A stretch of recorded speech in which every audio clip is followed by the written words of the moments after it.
Hello, everyone. Welcome to today's webinar. I am Niyati, Chief of Staff at VergeCloud, and we are so glad you are here. Today, we are talking about something that affects all of us, website speed. Whether you're running a business, building products, or just curious about how the internet works, this session is for you. Before we dive in, a quick word about VergeCloud. We are building the first globally trusted CDN and Edge platform from India, designed to make the internet faster, safer, and more reliable for companies everywhere. Let me introduce my colleagues. Dheeraj Chaudhary is a director of technology. He'll walk us through the technical side of things. And Amrit Raj, our product manager, will show you how to actually use this in your work. We are here to solve real problems, share practical ideas, and help you prepare for what's coming next. Slide, please. So, what are we covering today? We're breaking this into two main parts. First, Dheeraj will talk about infrastructure and technology, basically the pipes and engines that make website fast. Then Amrit will cover product, experience, and outcomes, how this affects your users and your business. This webinar is for everyone. If you're a business leader making decisions, a product manager building features, a DevOps engineer managing systems, or a student learning about the industry, there's something here for you. We are not going to throw buzzwords at you, be assured. We are going to share real problems and real solutions that many teams miss. We're taking all the questions at the end of the webinar, so please drop your questions in the chat and we'll take them one by one. Let's get started. Over to you, Dheeraj. Thank you. Thank you so much, Niyati. Let's start with India's digital expansion. So we usually experience that we get a greater performance and good speeds in metro cities and tier 1 towns. But then when we move to far off places, we see that the performance drops a bit. And this is because the internet penetration or availability in those rural areas compared to the urban areas is differing by, say, 2 to 3x. So as you can see, the facts that we are presenting here, the average speed, the internet speed available on broadband and 5G combined as an average in urban cities, say 100 Mbps. But then on the other hand, if you move to a tier 2 or 3 town, you see that the same speed drops to almost the half. And then you see that about 45% of the homes in the rural areas are yet to get connected with a dedicated internet line. And we also see that whenever we are going for a new internet connection in a newly built place, we see that the plans or the fiber delivery in those areas is not so well built or penetrated as such. And we have to wait a few months for more crowd to appear in the area, and then telcos start giving us connectivity from copper to the fibers. So that's how the demand and the supply is. It creates a divide, as we see. Next slide. Thank you. Okay, let's talk a bit about the real bottlenecks. There are so many components sitting in between a user and the server on which we see the content is there. And the content is reaching to the end user with a lot of components in between. So there will be a POP, there will be ISP, and then there will be a last mile connectivity. It can be either mobile connectivity using 3G, 4G, 5G, and then there will be a backhaul connecting to the POP, and then POP connects to the origin server. And there can be n number of issues in any component during this data transfer. I would like to ask the audience if they feel any kind of difference when they are, say, in a mountain area or an area that is less developed compared to the cities or the capitals of the countries that they are in. So do you guys see the performance difference? The same website, same applications takes just a bit longer to load in the faraway areas. So do you guys feel that difference? Let's look at the chat if we are getting some response. It's okay. We address the questions. Maybe. Okay, fine. I will ask more questions going ahead. Okay. Then, yeah. So there can be asymmetry when we send a request to the server and the reply comes back from the server. So it is not definite that path will be the same. It can be a different path for the forward request and a different path for the incoming answer from the server side. And there are so many factors. There can be transit involvement. There can be ISP peering outside the country due to their business settlement. Or if we talk about the last mile, or say the first mile for the end user, they might be sitting far away from the nearest BTS and they have some latency already between their mobile sets and the nearest cellular tower. That also adds to some latency. Then the POP distribution, if we talk about the POP distribution, the most of the companies who are not using a CDN, they have a single point of failure kind of architecture.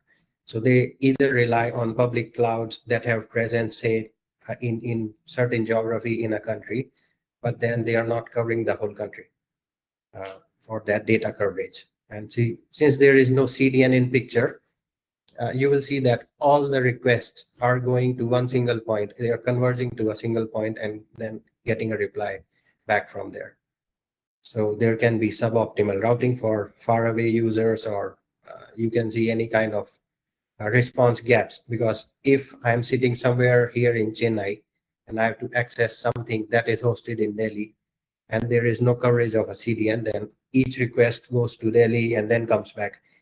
And the network, the physical network is ever changing. There can be some fiber cuts, there can be some switches going down, some routers rebooting, or some kind of a maintenance. So it is very unpredictable without having a CDN in picture.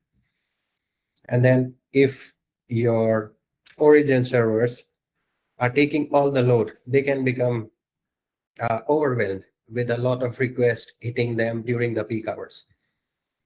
So yeah, having a CDN solves all these problems. Next slide, please.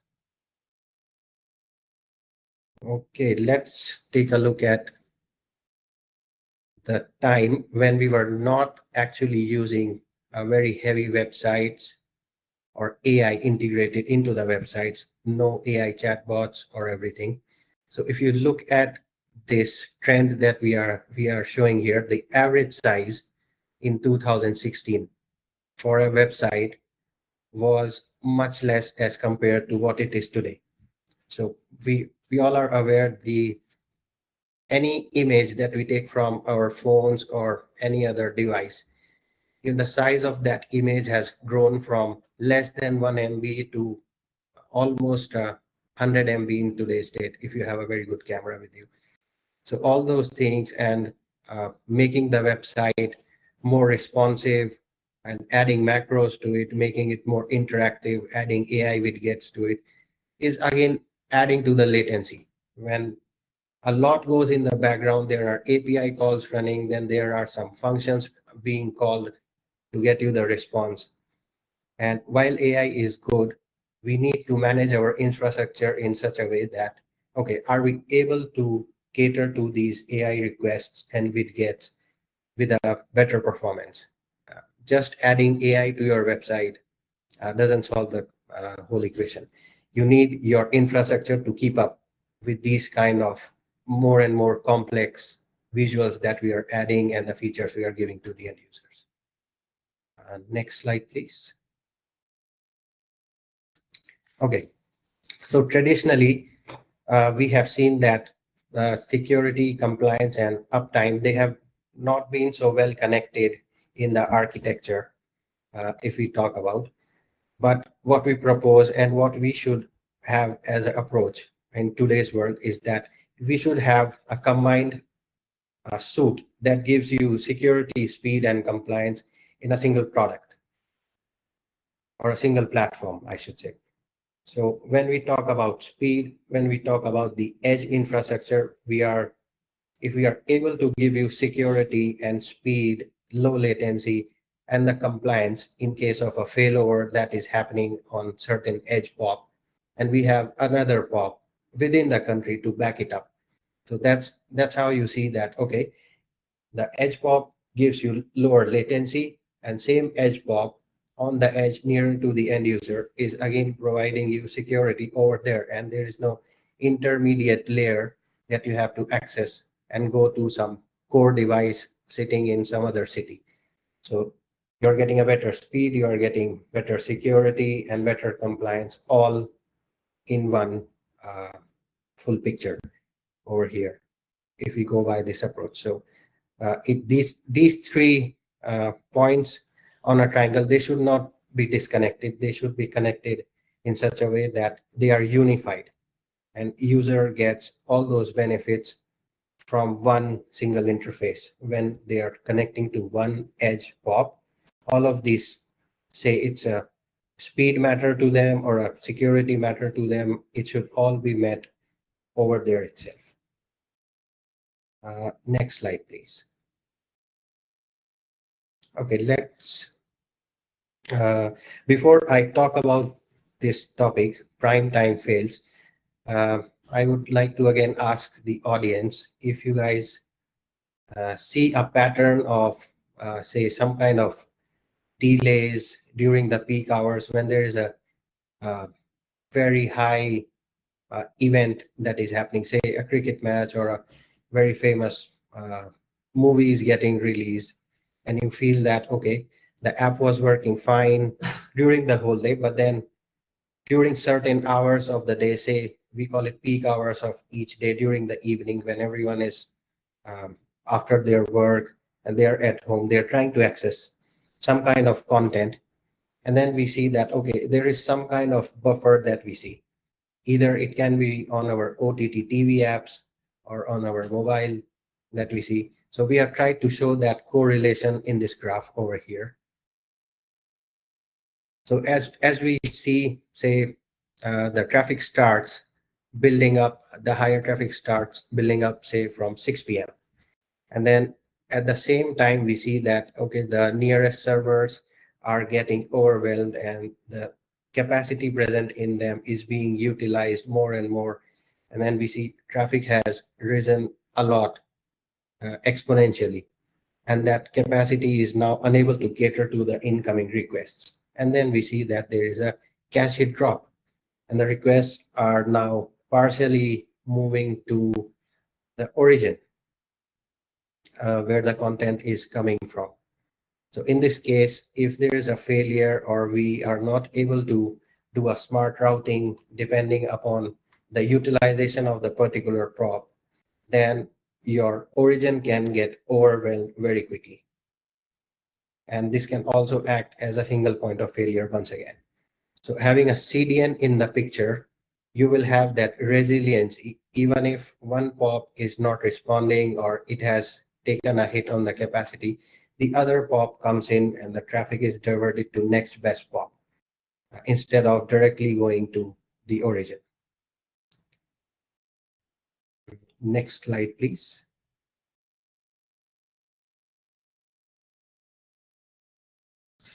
Okay, then a smarter architecture.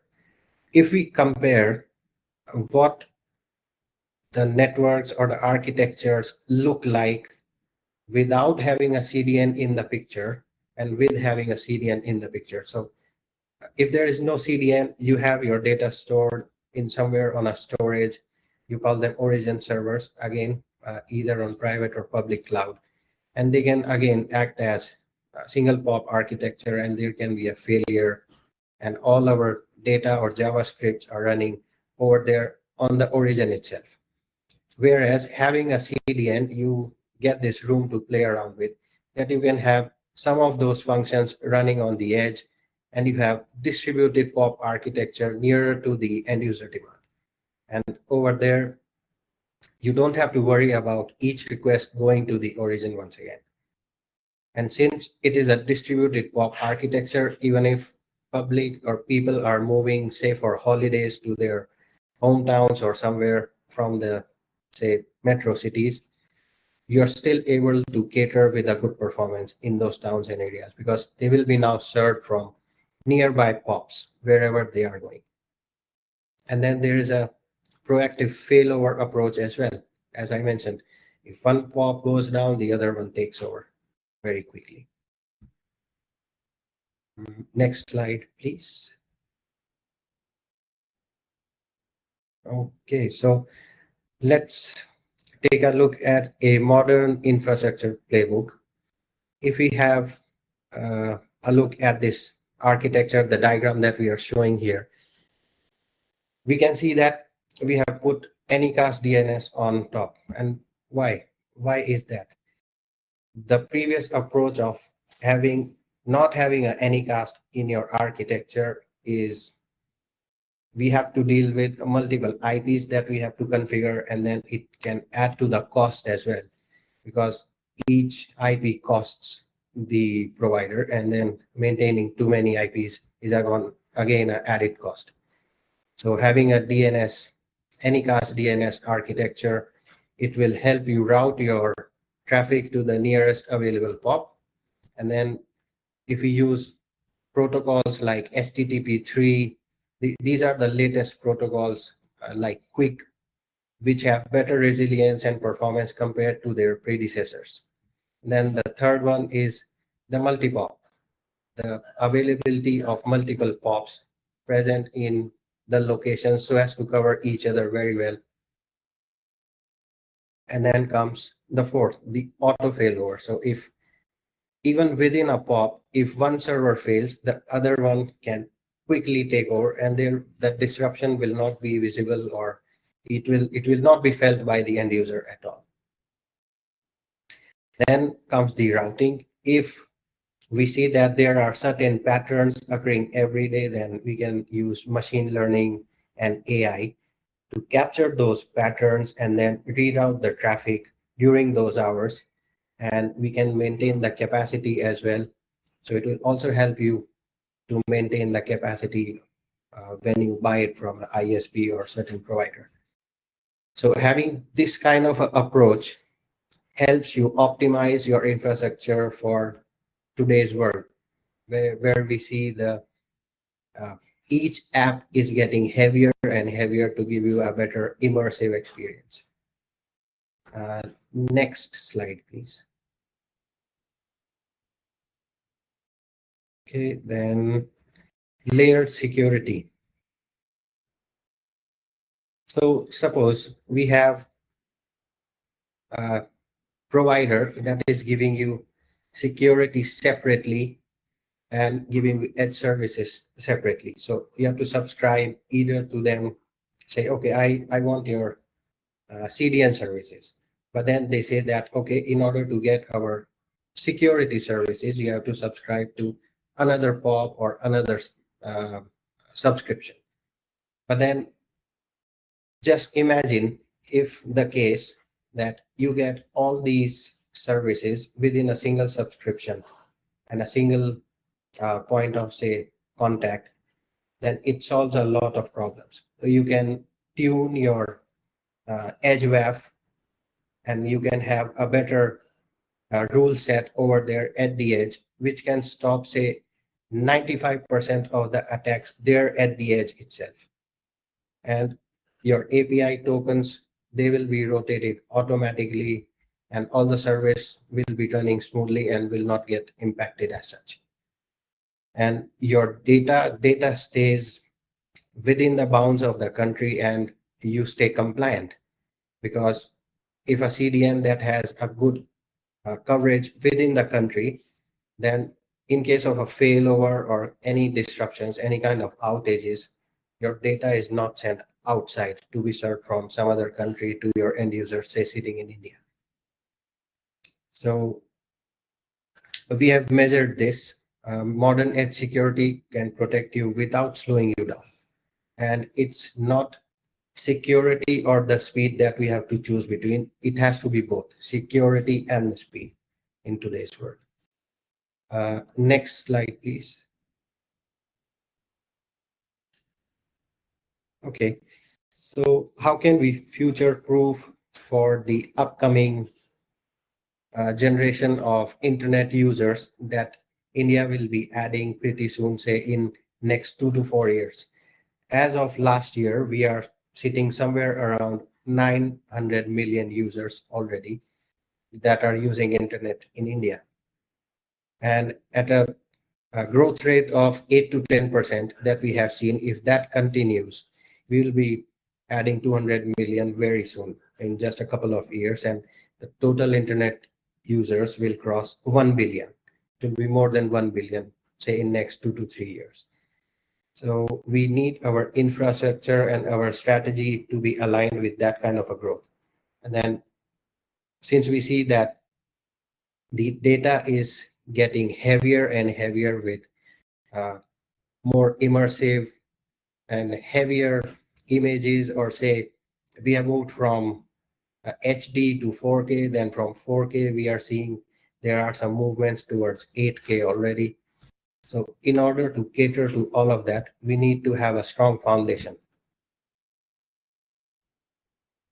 And yeah, the foundation that needs to look at the base, the very first mile from where the user is connecting. Say there's a user sitting on the mobile platform and they are seeing some kind of higher jitter or some kind of a patchy connectivity between their cellular tower and where they are sitting. So we need to make sure that we have a better coverage and better connectivity between a user and a nearest mobile tower.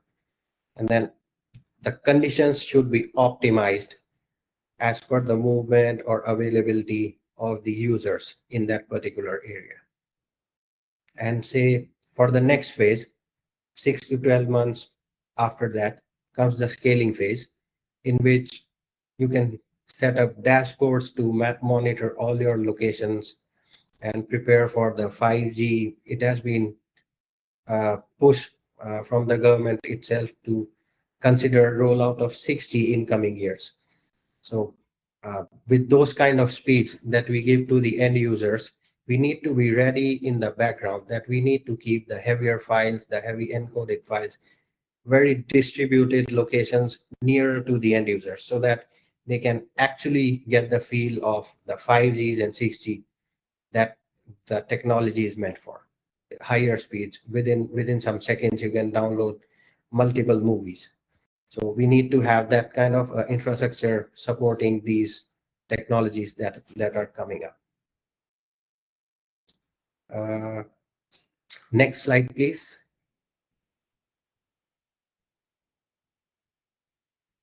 Okay, so let's discuss some tactics which can act as quick wins for say 60 days periods, for example.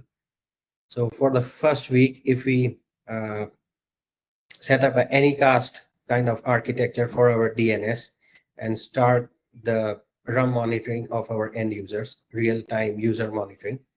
And then again, we enable the protocols such as HTTP3 quick for our data delivery. And then that coupled with optimization of the cache, which gets pre-warmed for your content, and we make sure that we are capturing the most requested data at the edge, and then also making sure that there are no suboptimal mappings, keeping the GeoIP database up to date, working with the providers and the content owners. So all of this and the optimizations in place, there can be a significant performance impact that you will see. So the slide says 40%, but then this can vary on the higher limit as well. If already you are not using a CDN and not any Anycast approach that we are suggesting over here, you can see a much better impact if you follow a architecture that has these modern day implementations.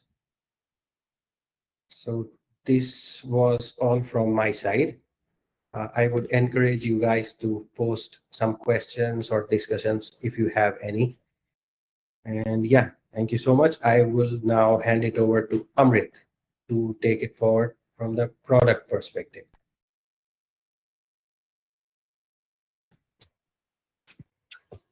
Thank you, Dheeraj. Good evening, everyone, and good afternoon. Thanks for joining us. Feel free to use the chat option to post your queries as we progress. So now let's talk about something that we as a product manager face every day: the battle between feature and the performance. How to choose which and when. How do we add cool features without slowing down the product? So here's a dilemma. We want to add AI chatbots or customization or personalization and all that good stuff. But each feature that we add, it adds weights to the application. An AI feature can add somewhere around 300 to 500 kilobyte for on the page for every request. And this slows down the core experience of the end user. So what's the solution? What we are going to do about it? So few things that we can start with is like setting a speed budget for every release. We can add what will be the speed impact on or the performance impact of every feature that we are going to develop and release. We should be careful in launching any feature that can give us a performance overhead. We can release those features which are required, which are needed, and then we can optimize it. And we can, as Dheeraj said, we can use distributed systems. So on those distributed systems, we can use the functionality of caching to further improve the performance. I have seen banking applications to add better checkout, but it slows down the performance, which ultimately impacts as a lower conversion rate because the process was slow. But with the right approach, we can have both feature and speed. So let's see how these impacts translates into business terms. Let's talk money. Speed isn't just a technical thing. It directly affects revenue. So from the studies we have seen and we have observed that for every 100 milliseconds of a delay in the page load, you lose about 0.7% of the conversions. So if you look at the graph on your top right, it says it depicts the amount of delay and the number of conversion that it turns into. So you can see that up to 500 milliseconds, the decline in conversion is linear. But as it goes beyond 500 milliseconds, this graph turns into exponential. So more the delay, you will lose more and more customers. So that's across e-commerce, fintech, edtech, and streaming platforms. You name it, they have it. And it's not just stops here. It gets worse. If your loading time is too slow, the search engine ranking drops down. The LCP score and INP score, as it is governed by Google Core Web Vitals, which ultimately impacts your SEO ranking, is all governed by the performance of your website. So Google says that if you drop one position in search result, like if you are not on the rank 1, if you are rank 2, the amount of clicks on your application that you lose is as huge as 32%, which is close to 1/3 of your audience. The bottom line, speed equals money. So let's treat it that way. Here are some of the user stories across different industries, different applications, and the problem and challenges that they face. So a few examples, like in edtech, a student is taking an online quiz on their mobile and the connection drops and they lose their progress. They are frustrated. So with these issues, the edtech companies sometimes have to take down the quiz altogether, which is again impacts the user experience. Like if I am a edtech consumer and I am going through some online classes and I lose there is no quiz, how would I know what I have learned? Have I learned the right thing or not? Do I remember things? All those such kind of problems with the end user. For e-commerce, you are buying something and the payment takes too long to process.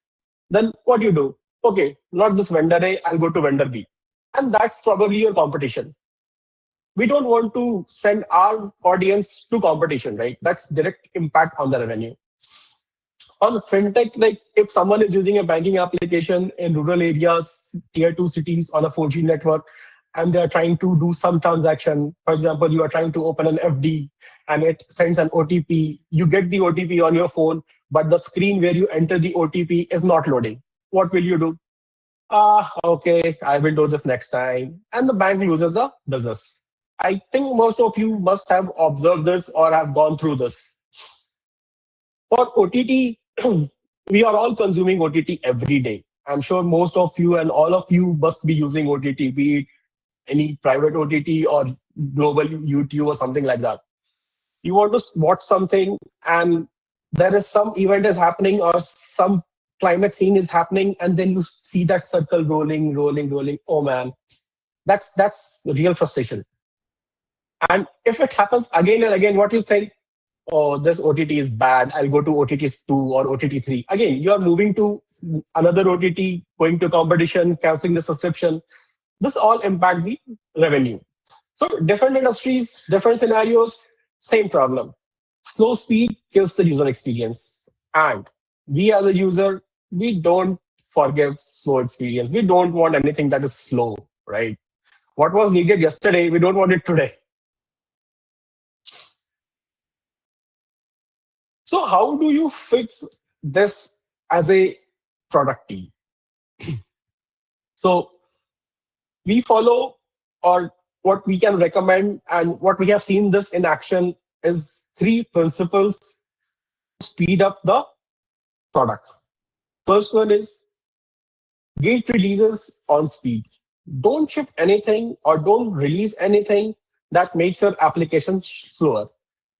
Set the threshold like INP, LCP, time to first byte. Set these numbers, set this threshold, and stick to it. Next, give each feature a speed budget. For every feature, have a number that what will be the speed impact of this particular feature. Will it improve the performance?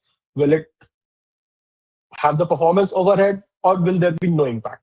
So based on that, give speed budget for every feature. For example, adding an AI feature chatbots will cost 500 KB of overhead on the page.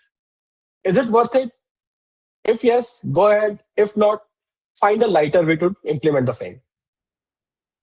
Next, partner with your infrastructure team early. Some gentleman said, if you love your software, build your own hardware.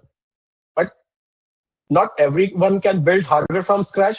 But yeah, we have the liberty of choosing the appropriate hardware. So involve with your infrastructure team from day one on selecting the hardware and then build your application and work with hand in hand. You cannot build something and then ask your infrastructure team to optimize it. That will be too much for them, and that might not be optimal for them as well, and as for the application developer as well. So the bottom line is speed is not a technical debt that you can fix later. Speed is a core product feature.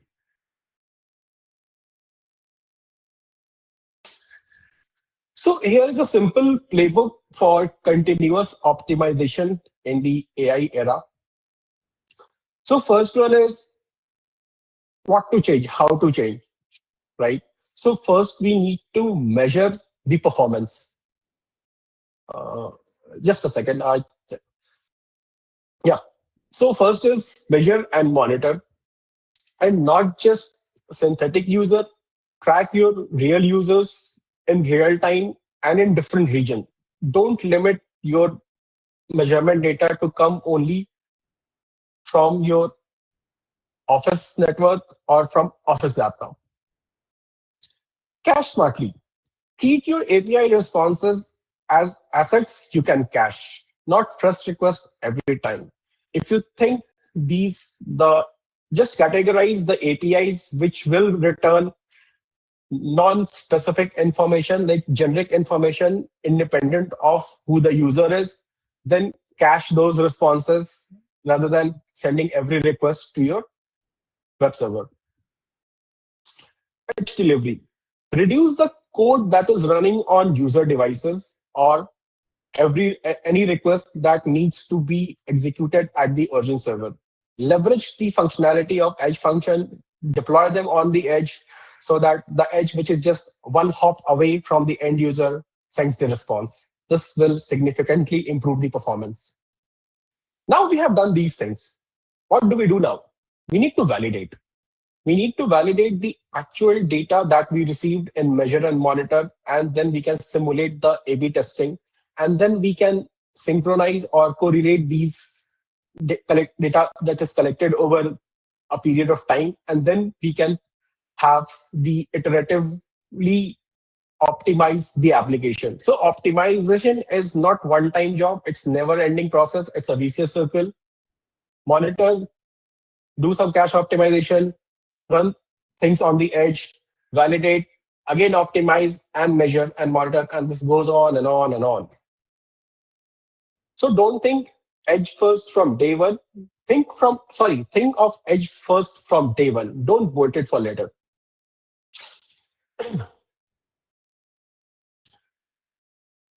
So we have data points across the industry with the functionality and the optimization and the improvements that we have seen across industry based on multiple scenarios.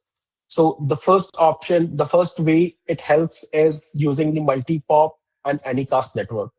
So with anycast, your end user reaches out to the nearest edge. It does not go all the way to the origin.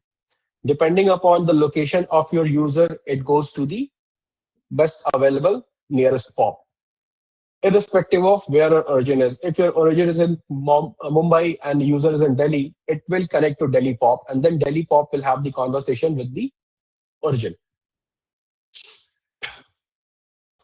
Also, multi-pop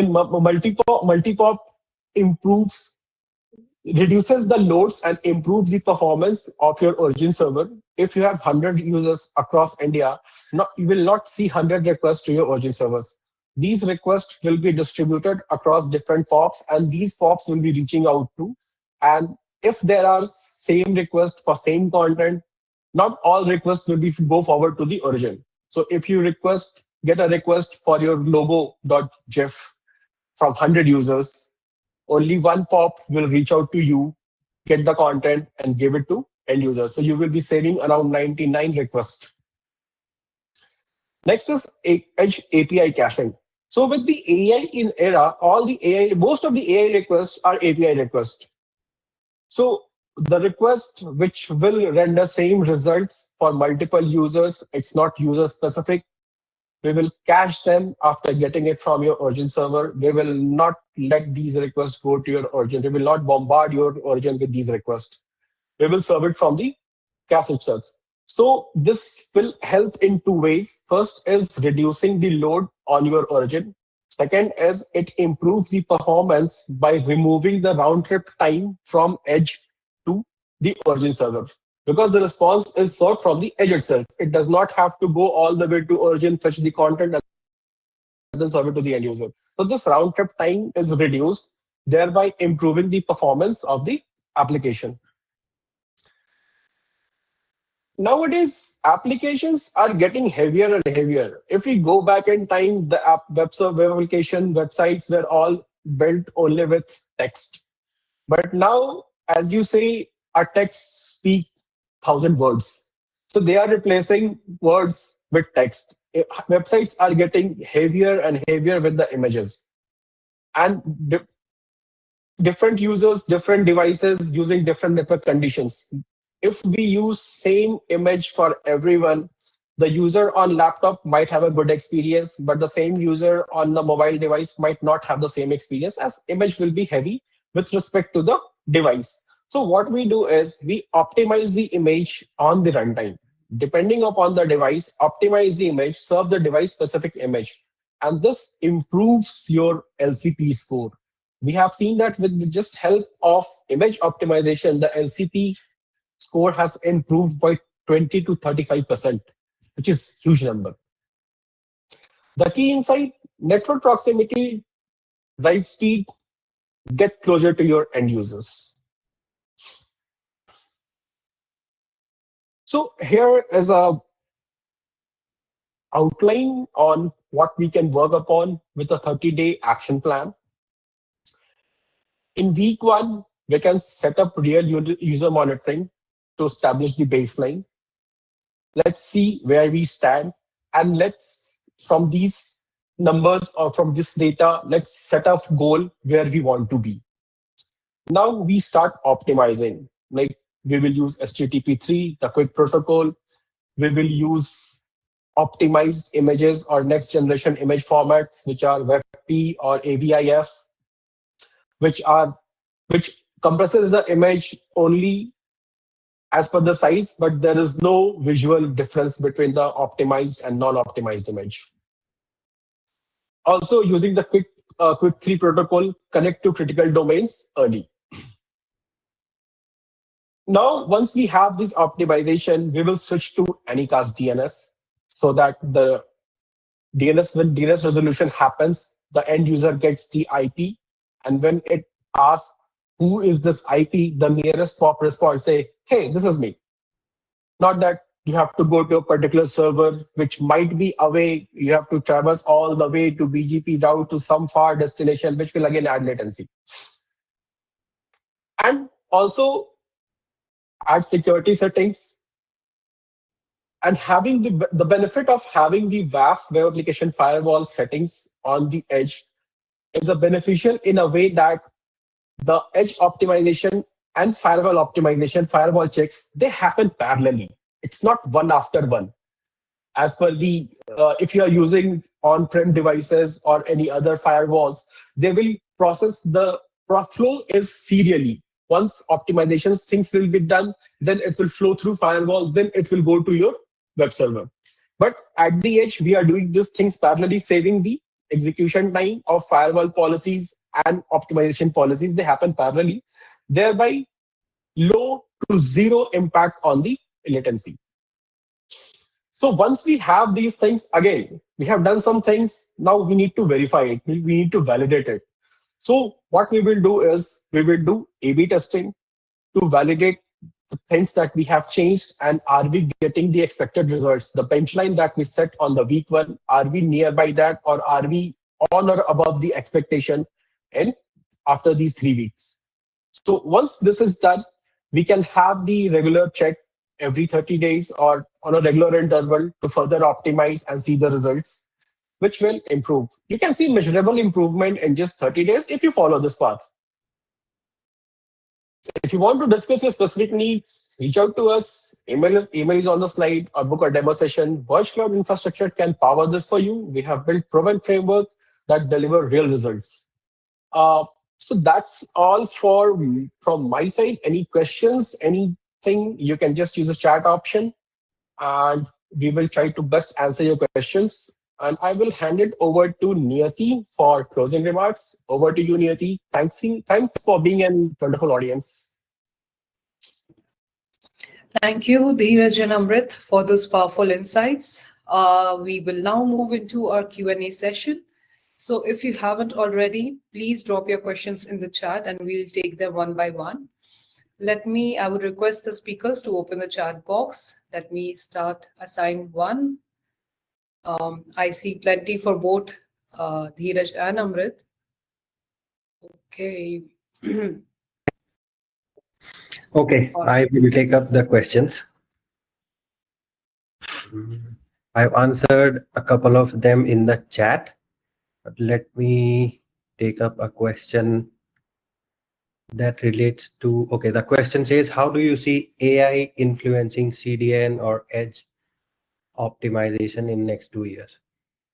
So, okay, suppose there's a scenario in which we see people have started generating images using the AI tools and even some videos. So you see that people say they want to see two cats playing in the park, and AI generates a very good visual of it and it goes viral. And then people jump onto that particular AI tool and they want to experience it for themselves. And all of them want to see the same kind of video or image, and the prompt goes something like that, saying that, okay, show me two cats playing in the park, two cute cats playing in the park. And then you can capture that pattern and make sure that the AI is not again and again inferencing or going to the GPU to generate those renders again and again, because generating each picture using the GPU sitting in the data centers, it eats a lot of power and contributes a lot of carbon footprint as well. So how CDN can help that?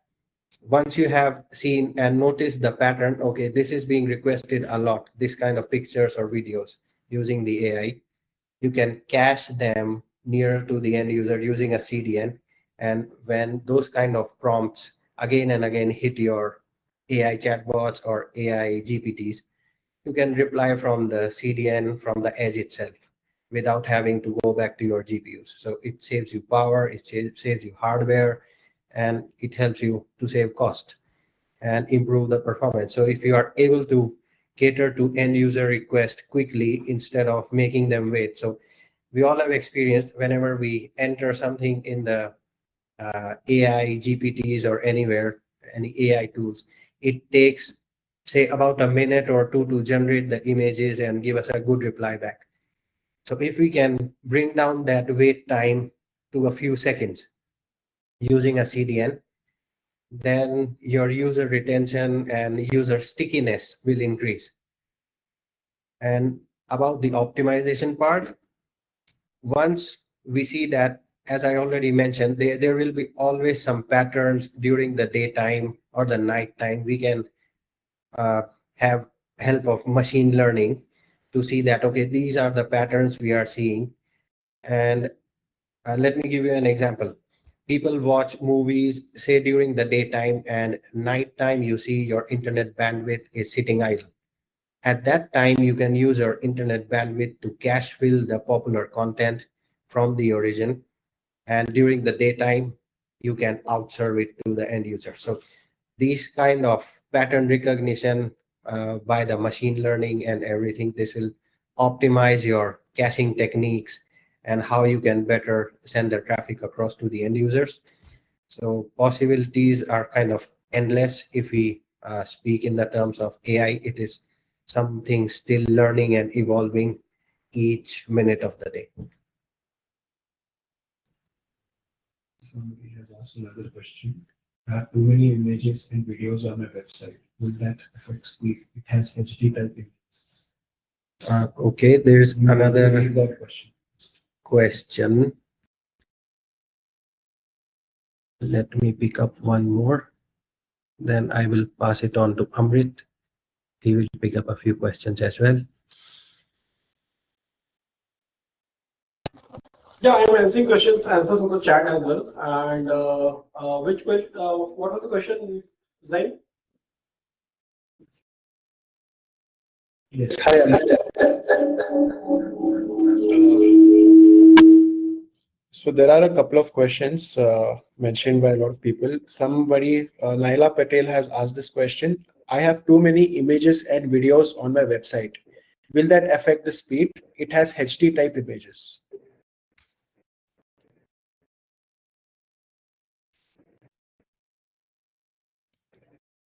Zain, you're breaking. Can you come again? Yes. Mute. Yes, there is somebody has asked a question saying that the question is, I have too many images and videos on my website. will that affect the speed? Because the images are HD type of images.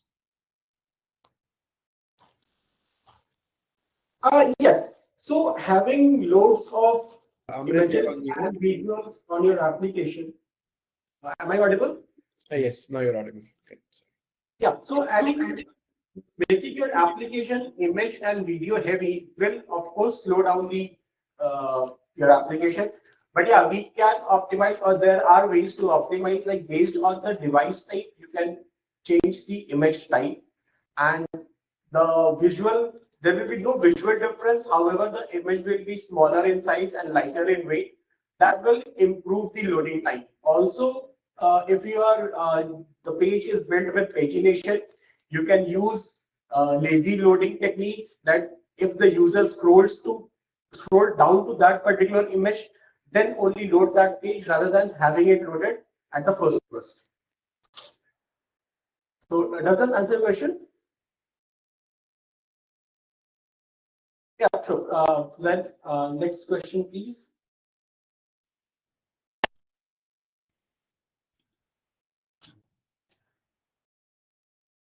I think we have received plenty in our Q&A box. Amrit, you could select some that we can answer while being mindful of the time. Sure. So yeah, there is a question which says, how do you quantify the ROI of faster experiences when presenting to management? So that's a very good question, and that is the battle that we as a product manager go every day with management, one side of management and the other side of the sales team. So it's a never-ending battle. So we have to come up with data points on why this feature is needed, and based on the, I mean, you have to do some evaluation in terms of functionality with the sales team and in terms of money with respect to the management. Management will ask why you need this, then we have to present. I mean, it has to be quantified that if this feature is added, what will be the benefits, the pros and cons, considering the performance. And most of the times we have to develop and build up pilot of the application, or you can say prototype, to demo to the management. And yeah, I mean, there is no one answer to this. There are multiple ways of doing it. So these are few of the ways which we have to fight the battle. Like there is no rule book for fighting a battle, right? It depends on who are your opponents. Yeah. So next question is, do performance improvement ever influence pricing, packaging, or product positioning decisions? Yes, they do. So speed and speed is a part of performance. Performance is the bigger umbrella under which one of the thing is speed. And developing a feature will impact some cost. And if a customer or any end user, I mean, if any customer is looking for a feature which will add some development time, developmental efforts, and these are required by the customer, then based on their need and how, I mean, how good they're going to pay us, of course. So from the management team, it's always like, yeah, we can do it, but will I get money for it? So their question is ROI, right? So yeah, if we add features, which is there are multiple ways, then the one which has least impact on the performance will be chosen, and it, yeah, depending upon the developmental effort, it will impact the pricing as well.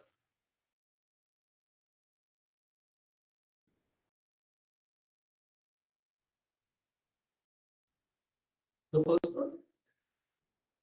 Oh, there is a question which says, isn't buffering caused by slow internet speeds? Yeah, slow internet speed is one of the causes. Other are suboptimal routing method ways, or unoptimized caching mechanism or loading techniques for the applications. So we cannot just put everything under slow internet.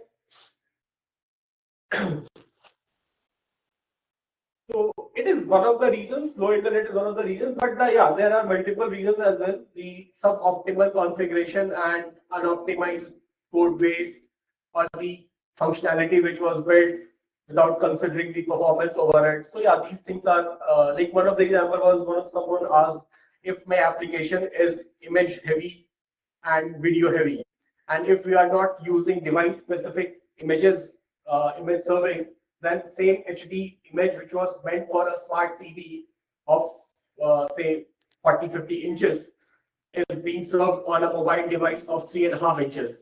So that will take time, irrespective of internet is slow or fast. So for such condition, the application should have a check on what device it is, and based on that, serve the appropriate resolution of the same image.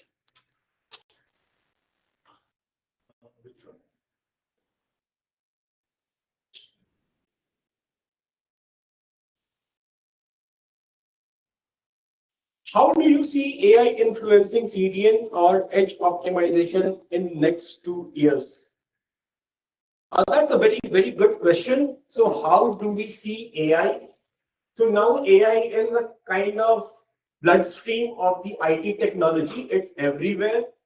And we are taking help of AI in terms of optimization recommendations based on the, like, we let AI see the traffic that we are seeing for a particular customer, and then AI goes through it, let us know what are the most demanded content, what is their caching settings, what is the best caching settings as per the demand of this particular content.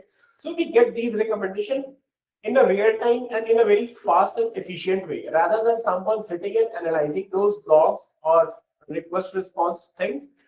AI helps us in getting recommendation for optimizing. So getting a recommendation, and then again on top of that, if you have your own optimization techniques, that will be a add-on. So this will improve the performance.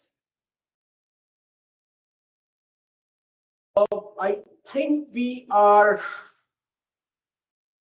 on the time, and Niyati, if you have any closing remarks, or if we have any further, I mean, if we you can just pop us your questions if you have any. We will try to best answer over email as well. Thank you for being a wonderful audience. Niyati, to you. Thank you, Amrit. Thank you, Dheeraj. And thank you to the wonderful audience for the interesting questions. As mentioned by my team, you can, if we have missed to answer any of your questions, you can email us. Having said that, we've covered a lot, from India's internet reality to infrastructure fixes to product strategies. The main message is simple: speed matters. It affects your users, your revenue, and your growth. Don't try to do everything in once. Pick one or two things from today and start there. Set up monitoring, enable HTTP3, optimize your caching. Small steps lead to big improvements. If you have questions or want to explore how VergeCloud can help you your specific situation, please reach out. We'd love to talk. Thank you again and have a great rest of your day.